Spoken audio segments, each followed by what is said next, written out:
an issue. And there are many, many people in this country and around the world who would like to drive wedges between people. And when I look at the globe, whether we're talking about climate change, or whether we're talking about a global economy, or whether we are talking about immigration, it is ludicrous to me for us to think that if we just look after ourselves and shut our doors, then somehow we can be all right if millions of people in other parts of the world are not all right, if they're starving, or if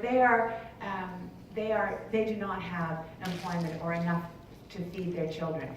We cannot be all right in that circumstance.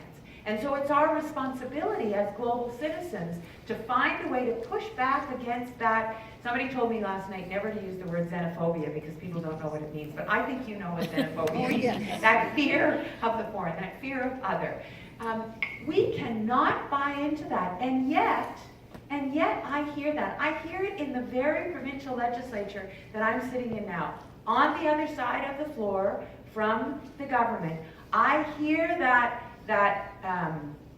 code language for let's just look after our own first. And in fact, that's what the new premier said during the election campaign, that we should look after our own first and then we'll think about others. That's not how it works. We have to look after each other. And each other is each other in Toronto, in Ontario, in Canada, and in the globe.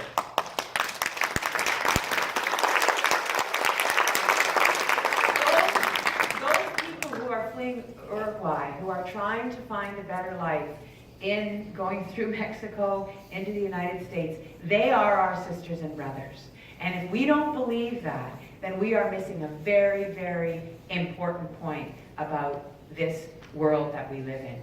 So I want to come back to thanking you for what you do. It is incredibly important work. It's not work that's well understood. And so I know that you have to keep advocating. You have to keep telling the stories, whether it's in the healthcare system, whether it's in the legal system, whether it's in schools or in communities. You have to keep telling the stories about how important it is that people get their understanding of what's going on in our society, because that will allow them to be much more productive citizens and much stronger community members. So I want to just ask Sohaila and Mola to come up. I just have a little certificate for them, congratulating them. And